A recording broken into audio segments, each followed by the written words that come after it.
Welcome to the Wise Wealth podcast, everyone. Thank you so much for joining us.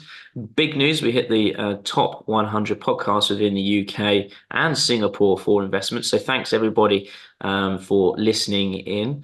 We've got a very exciting guest on the show today, and we've got Dr. Jo Perkins. I'm going to let her introduce herself, and I'm really looking forward to getting this conversation started. So over to you. Hi, Sam. Thanks for having me. It's great to be here today. I'm a chartered psychologist and I work with my clients who are primarily in business of all kinds of sizes and sectors and models to help them tap into their potential, accelerate performance, and really achieve psychological optimization. And what I mean when I'm saying psychological optimization, it's really helping them understand what their internal sort of psychological resources are. So identifying them as well as their external resources and really knowing how to leverage them to the max at all times. And obviously adapting that to wherever they're at in their professional and personal journey. So it's really helping them to do that. And I do that as a chartered psychologist through the application of evidence-based research, insights, tools, strategies, and models and frameworks. So Okay. it works. But I think as well, another key element is that it's providing that very sort of unique, safe, professional relationship for my clients. No matter how successful someone is, no matter what we present to the world, we've all got life happening. And no matter how bright we are or how determined we are, we're navigating multiple things at any one time. It can be very isolating, but also we all need a space where we can just step back, talk in confidence. And of course, the more senior or the more powerful and successful sort of quote unquote someone is, that pool of people can be quite tricky to find because inevitably people always have agendas, no matter how healthy they are. So that unique, safe, confidential setting to actually really brainstorm and work with someone that's just there without any other agenda than doing, for me, my best job that I can. It's really important for the clients that I work with. It's safe and it gives regular jump off points for them to kind of clarify their thinking, be challenged in a way that maybe other people aren't doing for a host of reasons. So it has multiple layers to it. Yeah. There's the learning as well as the experience of it. I find that very interesting. We briefly spoke before about how Yeah. I have my father as a mindset coach, but I think that dynamic actually is quite difficult for me because Yeah. I have the family relationship there as well. Even Yes. though he's very professional and he helps a large amount of our traders at Samuel and Co. Yeah. Yeah, I find that dynamic very difficult from a talking Yeah. perspective. I would say as well, I think for me, what you do is probably one of the biggest aspects that I sort of like focus on constantly is my mindset. And I find it interesting because I think when you talk about these sort of topics, like, and I won't throw you into the mix of it, but like when you're talking about like hypnotherapy and these different things, it's always like, does it work? Is there a part to it? So when you said scientific sort of Yeah. like evidence behind it, what sort of evidence do you mean? Yeah. Just for example. Well, it's going to be hard to answer that one in a nutshell. And I think that I'm going to caveat that also the research that I'd be using, obviously I'm trained chartered psychologist, did 7 years of training to qualify as a doctor of psychology. So through the course of that process, you are working and learning about, as well as becoming a practitioner, you're learning what the different psychological models are. You're learning things about how the brain works, how our physiology works, how habits form, Yeah. how our environments influence, that nature nurture debate. So it's evidence from the science of humans and human behavior. And also then it's about the evidence from practices and techniques that work and in what situations. So I think that one of the key things that I've learned through my training and now also when I'm working with my clients, Samuel, is that some things may be shown to work, but under particular conditions. And that knowledge is really critical because what I'm helping my clients do is have a broad toolbox not every model or every framework or every strategy is going to work in every situation for every person. So I have to be very skilled and knowledgeable about what the different options are, Mm. what conditions they may work in, and where they wouldn't be relevant to use. And I help my clients build up that awareness and practice by setting them up to use them in the right way. So what might seem like quite a simple technique, say set some goals. Yeah, well, you can read about that, but actually the real magic happens when I really encourage people to set goals that work for them.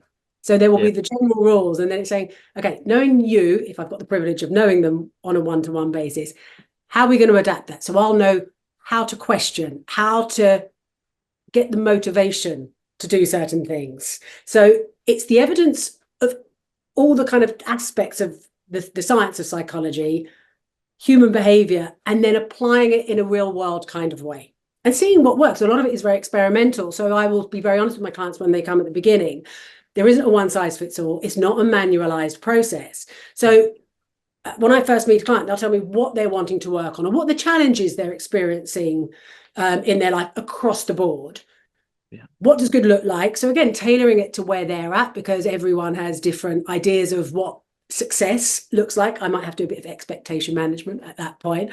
But then it's about saying, look, we'll treat the sessions like a lab where you come, we talk, and that is very much of fact finding and feeling Mm. what's going on, understanding the client, then saying, right, these are the things that I'm going to recommend you might do between sessions. Yeah. Whether that's developing some insights into how they might respond in certain situations that are causing them sleepless nights or anxiety. When they bring that back, I can then understand, it's that's happening here. Perhaps we challenge it in session, and then I'll set them up with some things that they can practice outside to gather more evidence, come back. So we start to really fine tune some Yeah. of that. So it's stuff that I will know will work in January, but then my job is to fine tune it for each individual. So it really works for them. And they're the data. I don't know if that. Yeah, no, that makes sense.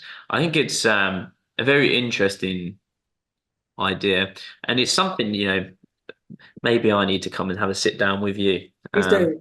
Maybe I do. It's I think, for me, and I'll be interested to know, just from I don't want to generalize, but would you say that your typical clients are sort of like 50 plus? Actually, no. Now, I think Really? there's been a shift. Well, I don't think I know over the last 20 years. So I've been in practice for 20 years and seen a lot of world change in that time, obviously cultural workplace changes, and also the range and breadth of kind of sectors and business models and ideas in that time has changed really rapidly, particularly over the last decade, I'd say. So I think early on in my career, it would definitely have been older. And I'd probably have said, it would be historically senior leaders. So inevitably, you're going to be of a more mature age, 35 plus, because of the seniority. Also, I think at that point, would have been the financial ability to access a dedicated coaching psychologist to your business or the business that's paying for the coaching for you. Nowadays, it's much broader. Yes, clearly there are still people that are 50 plus, and I've got clients in their 70s and 80s Yeah. because they're still loving life and doing it. But equally, I work with people's teams.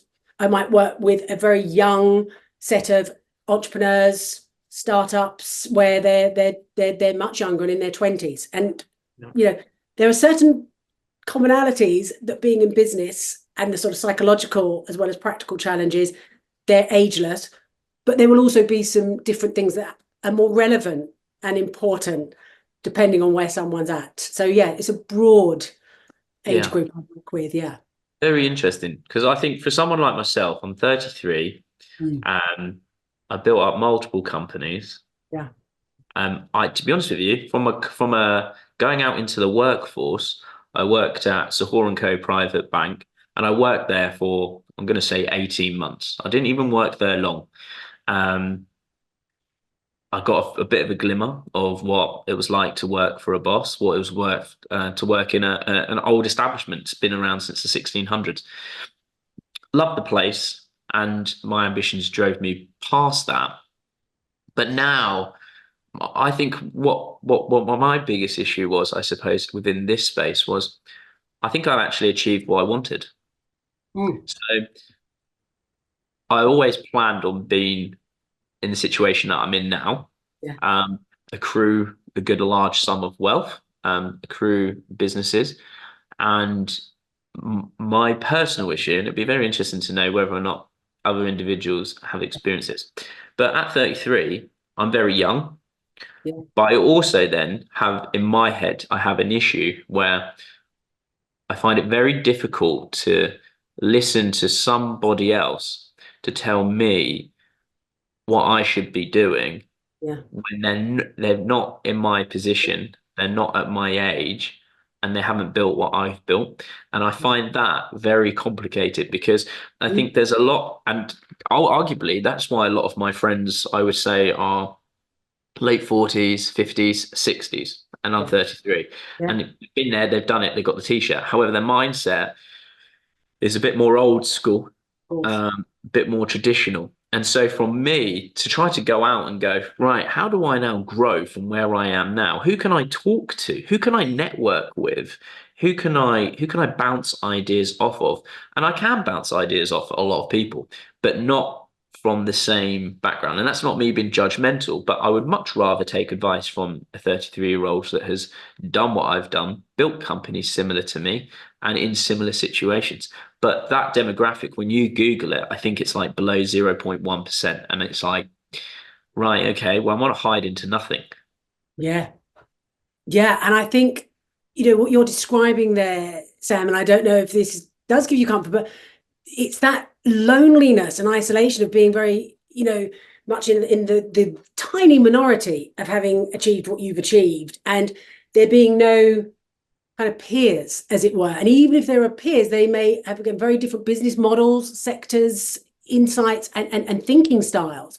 So yeah, it's what I do with my clients, and this is maybe the distinction between being a chartered psychologist and maybe a kind of business coach in the more Mm. traditional sort of ex-CEO or ex-business owner sense, of which there is absolutely a role. And that is not my area of expertise. I mean, I've worked with people in business and know a terrible amount, but I've not run as a CEO.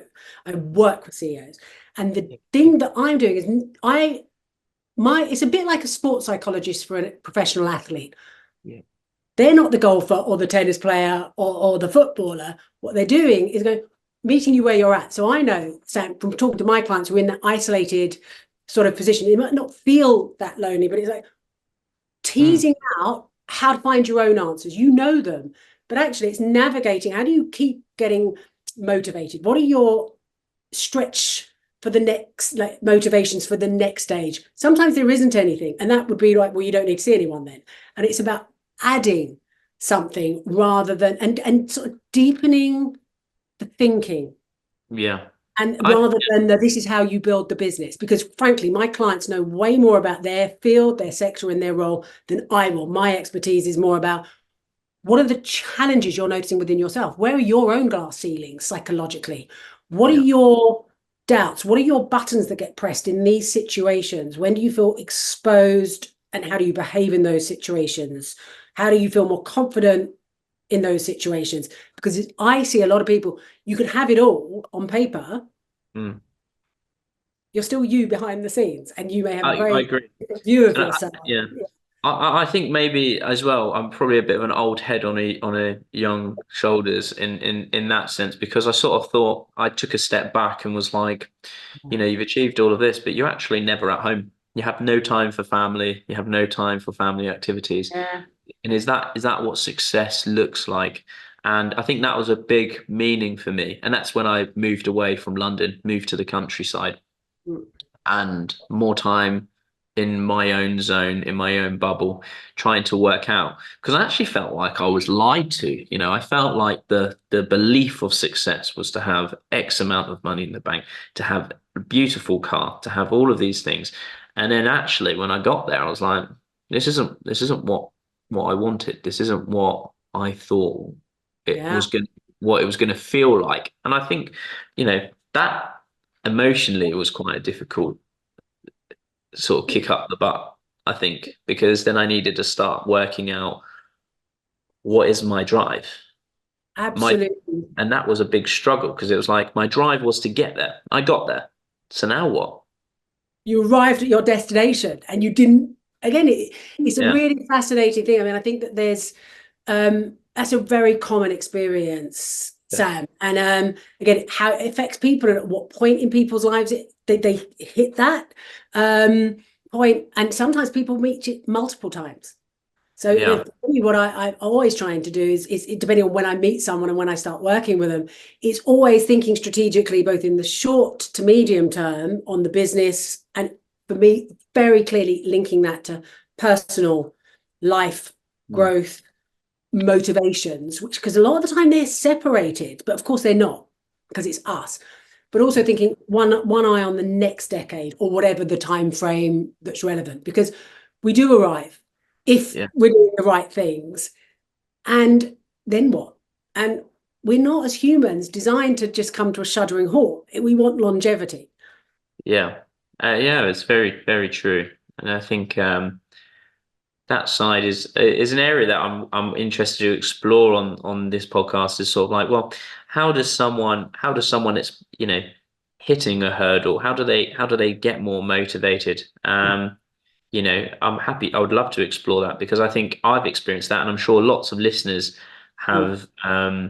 explored that. And I think for me internally, how I dealt with that was moving away from the situation, Yeah. trying to move into a lot more of a low pressure situation, more homely feeling, more countryside, more fresh air by the beach. And actually went and done something completely out of my comfort zone. I think it's must be coming up 7, 8 months ago. Joined RNLI, Wow. served there, tried to give back to the community, and really invested in that community side because my background, all I ever did was from 17, 18 was look at a chart to trade.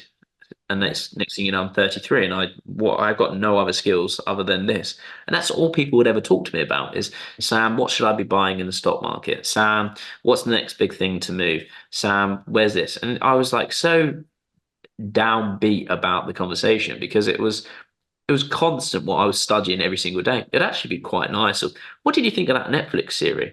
Um, but Yeah. in public, what I would then get asked is, what's your next supercar? And I sort of thought, for someone that's trying to attain growth in their own life, it's such a dead question to not utilize my time a lot more efficiently. If you was to start, I would be asking questions like, if you was to start your journey again, what would you do differently? Like I would be trying to really sort of nail those questions down of Yeah. where I can avoid mistakes, but it wasn't. It was like, what football team do you support? What's your next car you're going to get?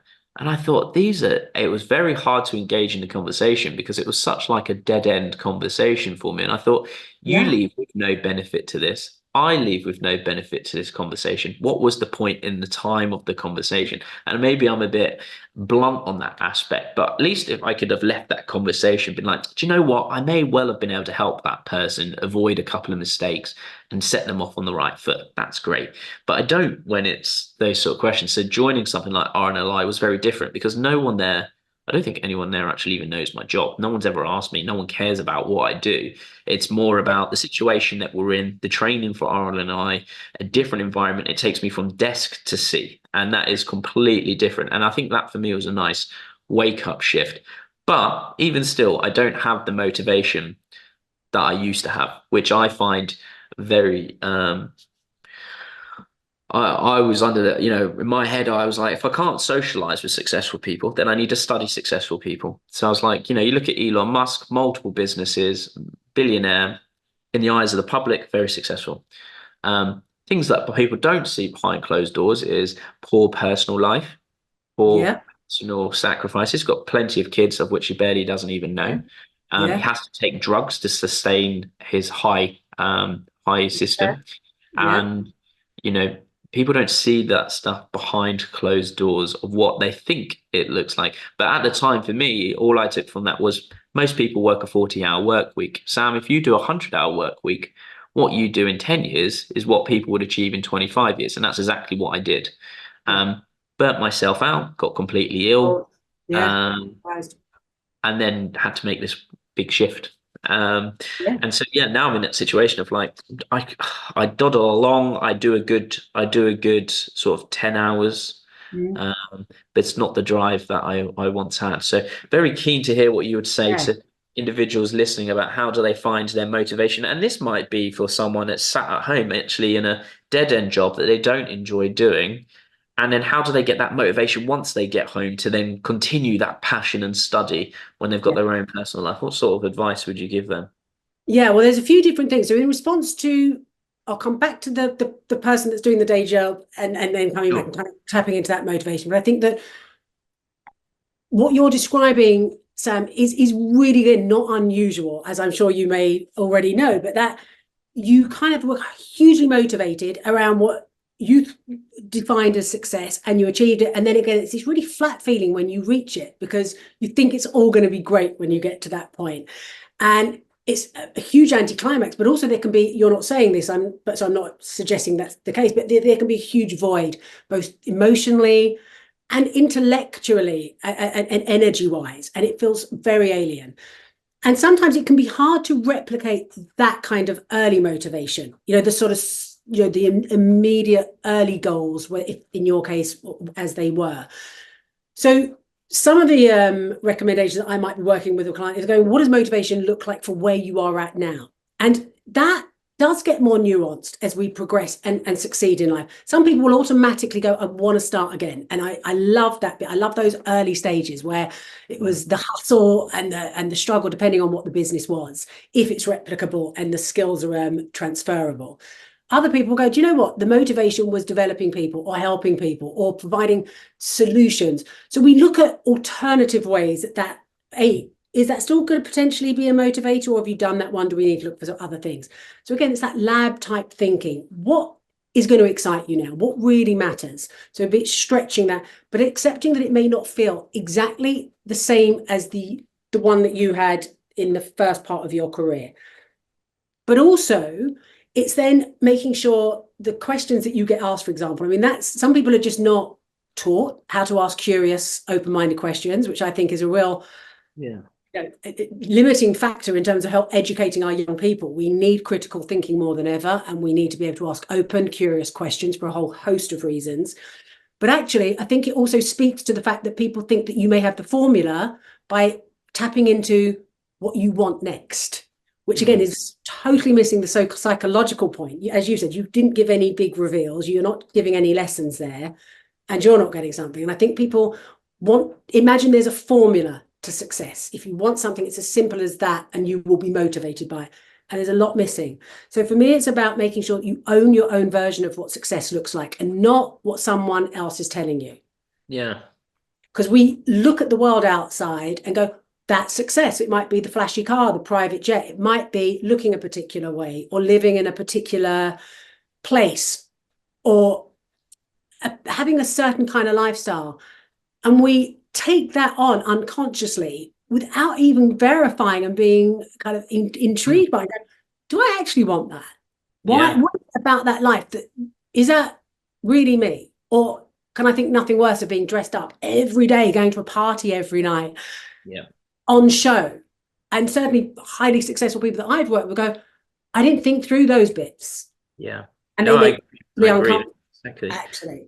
That's Yeah. exactly that's that sort of feeling was, when you're young, you see a Ferrari drive past and you go, wow, I want to Yeah. do that, right? Yeah. So then when I went and got that, I then knew other people with supercars. But then actually, some of those guys with supercars at the end of the month were asking to borrow money from me. And I thought, what do you Exactly. mean you're living month to month and you've got that car? Blew my mind in the sense of you're Yeah. not successful. You've just got high income to high outgoings. And that really then affected me in the sense of actually what I thought was successful isn't successful. And I wasn't in that situation when I was living month to month ever. However, it was an eye opener for that. And then when I was in my Ferrari, and I'll give a prime example, and I'm sure some listeners will like this. I had the roof down. I was going to a podcast in London, and I must have got called like wanker 6 to 8 times with my roof down in the summer by passerby, dad's money, all of this stuff. And I thought, wow, my dad works for me. Like, this is such a horrible situation that I'm just trying to enjoy a nice car, nice drive to London, and everybody's sort of like hating on the fact that you're young and you have this car. And then I Yeah, was like, I went home and I was like, did I enjoy that drive? Yeah, I enjoyed the car, but I didn't enjoy the attention and negative attention yeah, that you got from driving that. And that was a weird eye yeah, opener. I left my car and I ended up not putting it on charge. Like, I've got to put a 488 on charge, and the yeah. battery died. Now I can't start the car. It's a £600 call out cost to try to get done. What? And so there's all these small things that I was like, I just do not enjoy the maintenance, the running of this. I never saw any of this side of things. And then when I look at the benefit, do I really enjoy this? And that for me was then that wake up of what is that? So I think the the belief of what success was a big issue for me, because when I then achieved it, I didn't enjoy it. And Yeah. then I listened to a great podcast with a guy called Dan Balzerian. I don't know if you know him, but he lives a high flying lifestyle. And for him, he's hit a realization a lot much further than me in life. He's probably 100 million plus, and he says the problem when you get to that scale of wealth, the satisfaction level of what you expect goes up and it's not enjoyable. And so I sometimes wonder in life, is the guy that's like, he goes to a day job, who enjoys their job and goes home to a happy family at 5 o'clock. I think that there's the chance that they could possibly be happier than the ultra wealthy, where they have these expectations that have to be met or they're not satisfied. And that's, a small scenario. I realize that sometimes in myself. And I think, shut up, Sam. For example, I've got a sauna at my house. I have eucalyptus oil. Well, if I fly to somewhere to go on holiday and there's a sauna there, that's great. And I go in there and there's no eucalyptus oil. I was like, geez, I've got this at home. And then I'm like, shut up, Sam. That is so snobbish. Right. Yeah. You need to just forget about it. But when you have Yeah. expectations, it's like, I just have that at home. It's not like I am being a snob, I suppose, in that sense. But the thought process of then having to match that expectation continuously, it can get tiring. And sometimes I think, Yeah. the average person at home maybe doesn't realize that you Exactly. have these expectations. And I find it fascinating because I can look at it from an outwards perspective as well as being in the present. But Yes. it still doesn't fix my problem. Well, it doesn't fix your problem, but I think that what it does do is, again, the tip would be that really be careful what you wish for, not in terms of the wealth and the setup, because I can't speak for you, but I would imagine you wouldn't change necessarily. But it's more when people think that's what I want, because that's what I'm being told Hmm. success is, and they'll be different in different families, environments, workplaces, what success is, and there are wildly differing versions of success culturally as well as geographically. So be curious about what you really genuinely think success is, but then also it's don't believe the sort of sheen of it. I mean, I've got clients whose lives have become so unbelievably complicated and stressful. And again, I think it can often be perceived that people with ultra high net worth, no money worries in the traditional sense that Yeah. we think of, they don't live a blessed life. Yes, they have one thing in extreme that many would want, they think they would want, but actually there are many complications. And not to have money worries about not being able to pay the bills doesn't mean to say there aren't money worries. I mean, I certainly talk to people where they're worrying about how they allocate that wealth Yeah. fairly. How do you do that across different children? How do you do that across different structures? How do you do that whilst you've got a very sort of strong social conscience? How do you be responsible? And Yeah. the burden, and you're often carrying, Yeah. depending on, again, the situation, a number of people, both naturally on your payroll, perhaps, but also in your personal life. Yeah. And you are propping it all up. And again, what I will often be able to support my clients with behind closed doors, when they're having that bad day, they're human. We Mm. all have life going on. My clients are maybe going through messy divorces, ill children, bereavements, personal illnesses, challenges. I mean, quite often the path to success is not nice and linear. It Yeah. will challenge our very core, our identity of ourselves. We think we are a particular way. And then that can be shattered by certain things not going our way. We don't want the world, we don't want to be seen as being vulnerable or a failure.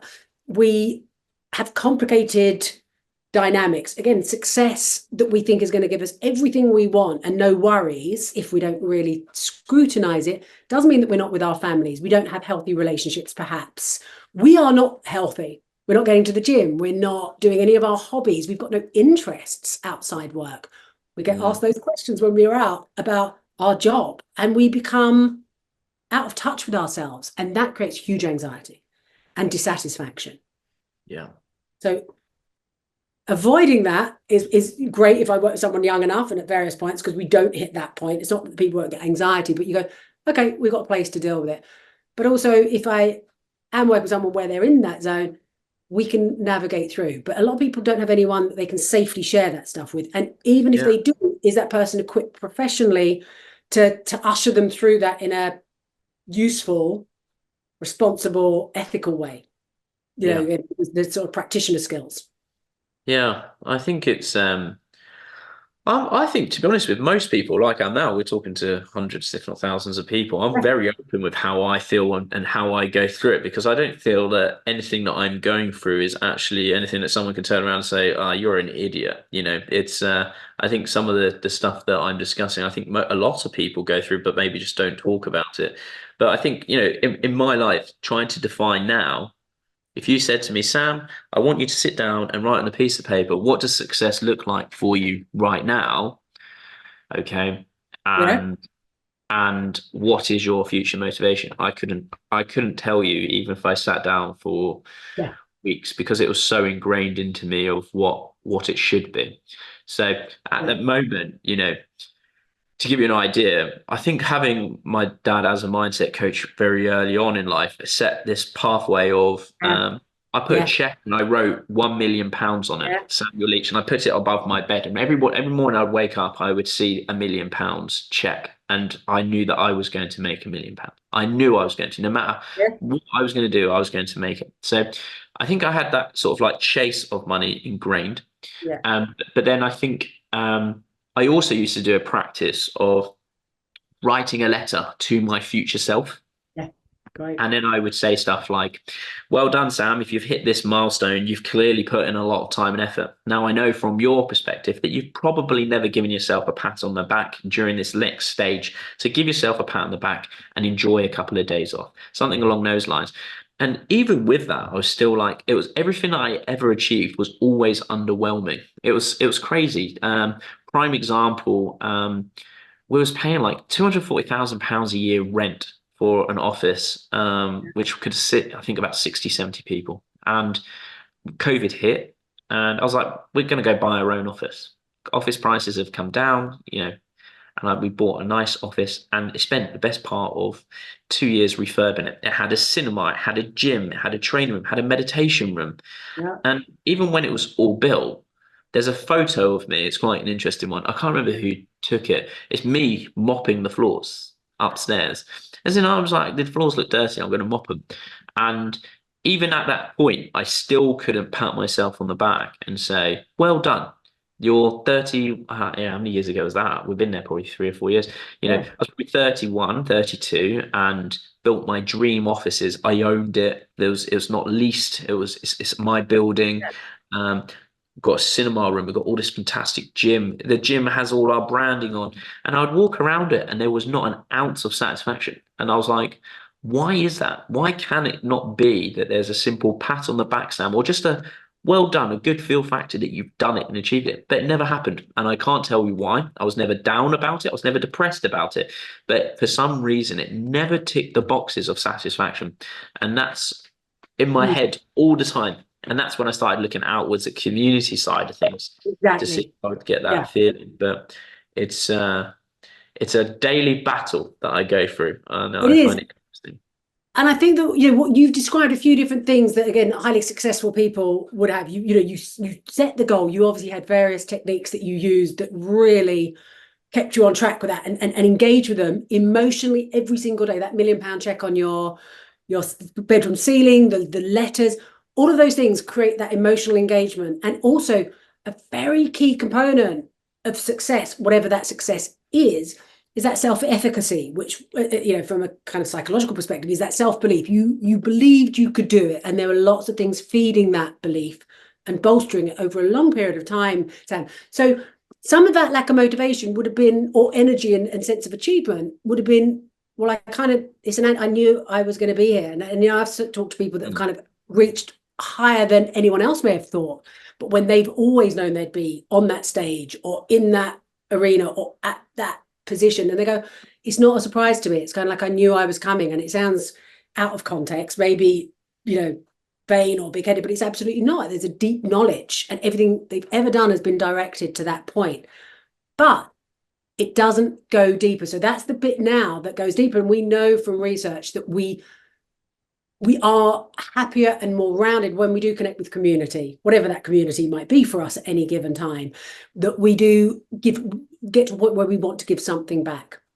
And that fulfillment will come in different forms once we've achieved those early needs and our version of success. So there are many components, but if we were sitting in a room, so I'd be working out that and kind of really pushing you on that. And it could take, as it has done with many of my clients, a lot of excavating of understanding what you're feeling and thinking to get to that point. But also we may hit upon the point that we've got to reshape what motivation looks like and energy that goes with it at this point in your life. And knowing yourself better, because a lot of the time we can train ourselves to do certain things. Great when we're successful and it happens. Some people can do the same work on themselves, but for different reasons, not quite make it when they would like to, or they're in different sectors and it hasn't happened. And it's about managing yourself along the way. And that's where that deep insight psychologically, and we derail. Some people are very disciplined, that you're trained and you do it. Some people will derail along the way, and they'll have more boom bust cycles and they go further away. So it's again helping people stay on track and stay motivated around that tailored goal. But for you, it's probably going to be quite different now, I think. Yeah. So I suppose what advice would you give to someone that's listening to this that goes, I don't know what my motivation is, and maybe Sam has just completely ruined what success initially looked like for me after hearing his story. So how do I go about defining that? Like, what could someone take away and learn from that? Well, I'm and as a psychologist, for me, what's really important is getting to know yourself. Okay. Which can sound a bit woolly and cheesy. I mentioned to you earlier, Sam, I've created an app called the Pocket Psychologist that's got over, I think, 120 mini coaching sessions now, many of them under 5 minutes, but some of the longer, sort of more visualing kind of techniques, 10, 15 minutes, they're slightly longer exercises. So I would really be dedicating myself to going, I really want to understand myself. Yeah. Really spend time thinking about what actually gives me joy, what actually energizes me, not putting pressure on carving out a very clear picture right now. A lot of the time, people do not have a very clear goal. So spend time working out what's going to make you happy, like genuinely happy. What do you visualize? What do you want? Why? So it's the what you want. Then it's why is that important? Because that's the bit that people skip. A lot of people work out the what, but when you get to the why, you refine the what. So I would say, what is it that you want and why does that matter to you? Yeah. Why? What do you think it's going to be when you get there? What's that going to give you that you don't have right now? Then you go into the how. But if you don't have the what really linked to your why, you will likely fail, and you won't do all the hard stuff like the discipline, the time management, and the prioritization and the grit, doing things now for long-term reward rather than the instant gratification. So you've got to get that right and spend time on it. In my experience, a lot of people don't know what the what really is. They'll come up with labels or versions of what they think success and their desires are. And you go, well, you scratch a bit and you go, well, that hasn't got any substance. Tell me what you want and why for you that's important. And getting deep with that is what I would recommend. There's sessions on the app that can help people do that if they can't do that just kind of on their own. But it's like, what deeply drives you? And if that's financial security, why? Why do you need that safety? What is it that's really going to make a difference? And then look at the how. Because then when you're doing it and you're seeing the results, who do you need to surround yourself with? Yeah. How do you step off while you're on it to make sure you stay fresh, creative, and emotionally engaged with it? Otherwise, it gets really super dull. Yeah. Super dull. You know, no professional, let's say, athlete, if they're a runner, they don't just run all day, every day. They'll be a one-hit wonder. They might be the fastest, most talented person in the world. But if all you do is run, their training regime requires many different elements to make sure they stay peak psychological as well as physical fitness, and then we're out for more than 1 or 2 Olympics. Mm. Burn out if you get bored and you've done it. It's longevity that I would always recommend. And we've Yeah. got to be flexible to do that. Do you believe that you can hit a point in your career as a successful individual where you have no need for anything?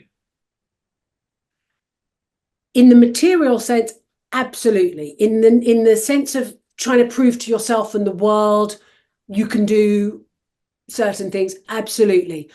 But we are born to actualize, and in the psychological sense, that is to grow. We don't stop, but that's where it starts to become much more about giving back rather than Mm. the individualistic. So absolutely, you can kind of go, do you know what, I'm done here. I've proved to the world, I've proved to myself, if that's the driver initially, I definitely don't need any more stuff. And actually, what I often find, and you're kind of describing some of this in some way, Sam, and I don't know how much it actually plays out in your life, I'll find people shedding a lot of those material things, like going and getting that car when you can't afford it, and that's on your goal list, you want it. Actually, driving off the forecourt is a proper buzz a lot of the time. And then there's the anticlimax thing. People go, it's not what I thought it would be. So you find that people do shed actually, and they I've to done all of that. decompensate. Yeah. I got rid of all of the cars, and Yeah. I worked out how much money did I lose on these. Where could I have actually utilized that funds more specifically for, something that I'm focusing more on now is generational wealth. Like, how can I create longevity to create the next generation of my bloodline for success in Yeah. a way that they don't turn out to be snobs. Yeah. And, you know, I used to wear a load of designer clothes, got rid of all of that as well. Used to wear nice fancy watches, and I just didn't feel the need for any of it or the want for it. And Yeah. I found that very interesting that Yeah. that was the case. And because actually quite a lot of the people that I would say that look up to you don't understand that. They don't why would he be selling his stuff? Oh, he must be going through difficulties. No, I can't I can't think I don't think well wearing that because I feel like you're trying to prove something, and I don't feel like there's anything that needs to be proved to anybody. Maybe I did in the early days, but they definitely don't in the days where I'm at now. So I drive around in a nice, simple truck and live my life happily in in my home. That's it. And it's interesting because I do think and then it's not as simple as this, Sam. So I don't want to reduce it to as binary thing of this, but of course, when we don't have the success, whatever again that might be for us, we have certain criteria that we think suggests it. So that will often be the labels, the car, the brands, or whatever the image is. We all know that actually isn't always the case or true because they're props for a lot of people. Some people genuinely love luxurious things, but not all of the things that they do. But actually, there's a sense that will give us the confidence when we can get to that point and we're wearing them. Obviously, it doesn't. And then we think, well, maybe when I get to the actual next level of finance or success, I will then feel the confidence. But it's only when you actually do it really, truly feel satisfied that you have achieved certain things that you go, oh, I don't need those props anymore. You might choose to keep some if you are particularly into your cars or watches or the engineering behind something. But generally, you'll find they cease to have any value to you psychologically because you don't need the labels or the props or the sort of armory that tells people that you're successful, and you are confident enough to not have to play the game either. Yeah. So Yeah. Yeah, it's that's not that's an a unusual one. I felt like maybe for me when I was younger and in my 20s, I felt that maybe to open the social circle doorways of the 40s, there's a big difference between a 20-year-old turning up in a truck to a Yeah. 20-year-old turning up in a Ferrari and then them going, wow, how did this guy get this? And it was a good door opener. Whereas being established in those circles, it's not what I would class as a requirement. Okay. Um, Yeah. so I found it very interesting. What's the app, as in, what's the app called? I'm assuming it's on the App Store. I'd love to download It it. is. It's the Pocket Psychologist, so Pocket Psychologist, and you can use it in different ways. There are sessions in there to help you build resilience. All the tools that all my clients have brought to me, obviously with more generalized language, but there'll be everything that my clients have brought to me over the last 20 years and continue in some way on there. So there's exercises that you can do to build resilience, things like the ability to have self-belief, maintain perspective, not being at mercy of your emotions, so you can have the discipline and the routine and the structure that you need. So you've got some quick fixes on there. So if you're feeling overwhelmed, if you've had a setback, there's some kind of quick fix sessions, but there are more curated ones that you can do every Monday morning to set you up for your week. So you are absolutely setting with intention exactly what you need to do, making sure you're setting your work environment up so you've got rid of all your distractions. When you're having a moment of self-doubt, really understanding your psychology. So helping you understand how your thoughts influence your behaviors and influence, your physiological aspects and how they're all interacting. So everything you kind of need, whether it's the habit forming things, the kind of self-awareness and insights, there's a session on there for it. There's meditations on there. There's lots. I'll get you set up, Sam, so you can check it out. Yeah, I'd love that. I've downloaded it just now. Right. And I'd be interested to hear your thoughts on this. I personally, I either sleep very well or I don't sleep. Yeah. So I could sleep maybe 6, 7 hours, and I can't do anything but work. It has to be work, and I'll just go for hours now. So that's probably because I'd what's say, been done for the last 10, 15 years. But I started using an app. It's called Luminate. Have you heard of it? It's called psychedelic meditation, and it's quite interesting where for me to actually sit there and meditate, I find it very difficult to turn my brain off. Whereas with this, it sounds crazy, but the yeah, iPhone actually flashes constant light like this, and your eyes are closed, and it's just like it's constantly doing it in a certain rhythm, yeah, and you can't think or fathom anything other than your eyes closed and seeing the light patterns and okay. the flashes whilst the music's going on. And it forces you to sort of turn off. And it is like it's literally Yeah, known yeah. as psychedelic, because Interesting. you're using your phone light, and it's sort Yeah, of like it puts you in a semi-psychedelic state, and you just see crazy colors whilst yeah. doing it. And I've actually found that to be quite interesting. I don't know if people listening, you may want to find a semi Check it out. legal Yeah. psychedelic to to try out. But yeah, I found it very interesting because when you see it, it's just your eyes can't. For me, when I meditate, I either fall asleep or Yeah, I can't truly actually get into a meditative state, and then I get frustrated. So it's exactly. quite. So that help. I mean, that's great, and it's interesting because a lot of the stuff that I do with my clients are on sleep and the science of sleep. And so for me, one of the things that I would always prescribe is no phones in any bedrooms. It's kind of like my one of my golden rules, and share again the kind of real sort of risks associated with the longevity and performance and focus and discipline and the ability to emotionally regulate, all of which are just key life skills. But they're muscles that we can build up, and highly successful people absolutely have those abilities. But we must prioritize our sleep to boost motivation and all of the things. And that's a whole other topic. Very happy to talk about that on another occasion. But yeah, If someone's listening to this and they're in a hard place, what sort of advice would you give to them as a sort of final sign off? I think that reach out to your network. If you're in a position, definitely reach out to find yourself a qualified, verified coach, coaching psychologist, therapist, whatever it is that the challenge is that you are. Know that you are absolutely not alone. It can feel very isolating, particularly in those higher kind of net worth circles where the facade is very real and people are not showing the sort of vulnerable side in quite the way that you might do behind closed doors with people. And there is an answer.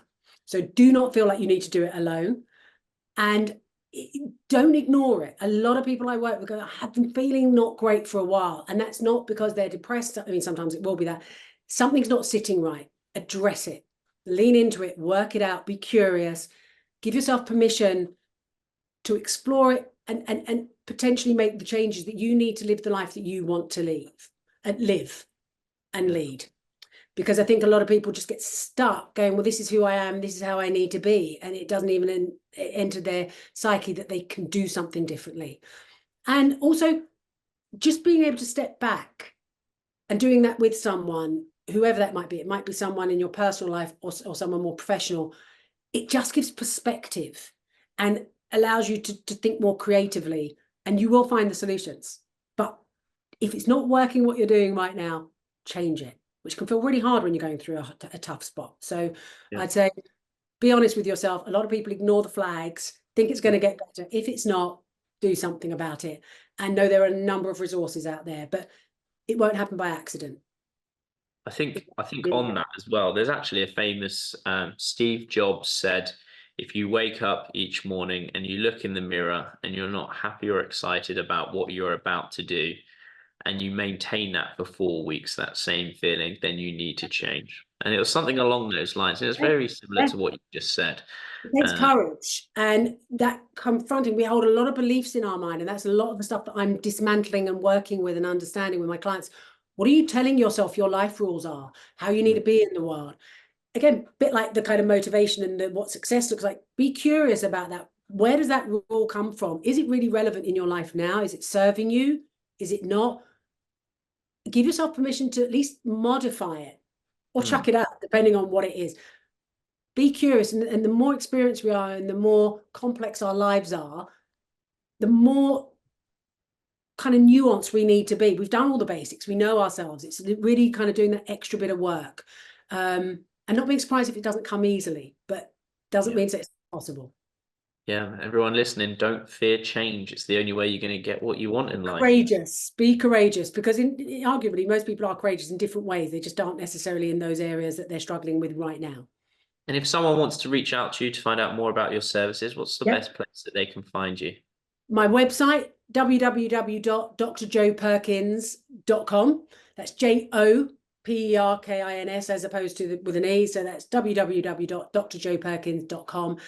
My mobile's on there. My email's on there. Visit my website. There's also the Pocket Psychologist. Download that and start practicing the sessions. But also I'm available for one-to-one, team, and corporate kind of style coaching, depending on the brief, and public speaking, whatever works. Amazing. Thank you so much for joining me. It was absolutely fascinating to have you on the podcast, and hopefully maybe we'll bring you back on in a year's time or something and find out. Yeah, thanks so much. Thank you, Samuel. Take care.